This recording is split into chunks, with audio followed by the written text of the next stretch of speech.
ഇന്നത്തെ ഏറ്റവും പുതിയ വീഡിയോയിലേക്ക് ഇവർക്കും സ്വാഗതം. അങ്ങനെ ഒരുപാട് വർഷങ്ങളായിട്ട് മമ്മൂട്ടി ആരാധകർ കാത്തിരിക്കുന്ന ഏഷ്യൻ്റെ എന്ന സിനിമ OTT റിലീസിനായിട്ട് ഒരുങ്ങുകയാണ്.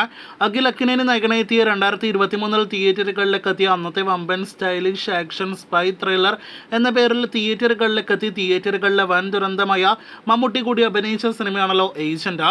നേരത്തെ ഒന്നോ രണ്ടോ തവണ സോണി ലിവ് തന്നെ ഒഫീഷ്യൽ OTT പ്രഖ്യാപനം നടത്തിയ സിനിമ 2 തവണയും റിലീസ് ചെയ്തിരുന്നില്ല. ഇന്നിപ്പോഴത്തെ വീണ്ടും സോണി ലിവ് പുതിയ OTT റിലീസ് സ്ഥിതി പുറത്തുവിട്ടിരിക്കുകയാണ്. അത് പ്രകാരം അടുത്ത ആഴ്ച മാർച്ച് 14 തീയതി ഏഷ്യൻ്റെ സോണി ലിവിലൂടെ OTT റിലീസ് ആകുമെന്നാണ് ഇന്ന് ഒഫീഷ്യലായിട്ട് അറിയിച്ചിരിക്കുന്നത്. ഇത്തവണ സിനിമയുടെ OTTയിൽ മാറ്റമുണ്ടാകില്ല എന്ന് തന്നെയാണ് ഏറ്റവും പുതിയ പ്രഖ്യാപനത്തിൽ നിന്ന് വ്യക്തമാകുന്നത്.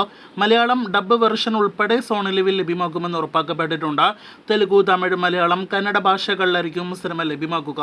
നേരത്തെ സിനിമയുടെ ഹിന്ദി ടെലിവിഷൻ പ്രീമിയറും നടത്തിയതാണ്. 2023 വമ്പൻ ബഡ്ജറ്റിൽ തിയേറ്ററുകളിലേക്ക് എത്തിയ തെലുഗു സിനിമ എന്നൊരു പ്രത്യേകത കൂടി അഖിൽ അക്കിനേനി നായകനെത്തിയ ഈ തെലുഗു സിനിമയ്ക്കുണ്ട്. സിനിമ അന്ന് തിയേറ്ററുകളിലെ വലിയ പരാജയം, കേരളത്തിൽ 50 ലക്ഷം രൂപ പോലും ഫൈനൽ ഗ്രോസ് നേടിയെടുക്കാനാവാതെ പോകുന്ന കാഴ്ചയെല്ലാം തന്നെ കണ്ടതാണ്. നമ്മുടെ OTT അപ്ഡേറ്റ് വീഡിയോസിൽ ദിനംപ്രതി കാണുന്ന ഒരു കമന്റ് ആയിരുന്നു ഏഷ്യൻ്റെ കട്ട വെയിറ്റിംഗ് എന്ന്. എന്തായാലും ആ കാത്തിരിപ്പിന് വിരാമം ഇട്ടിരിക്കുകയാണ് ഏഷ്യൻ്റെ OTT പ്രഖ്യാപനം. അപ്പോൾ സോണി ലെവൽ സിനിമ റിലീസിനായിട്ട് ഒരുങ്ങുന്നു. മാർച്ച് 14 തീയതി സിനിമ ലഭ്യമാകും.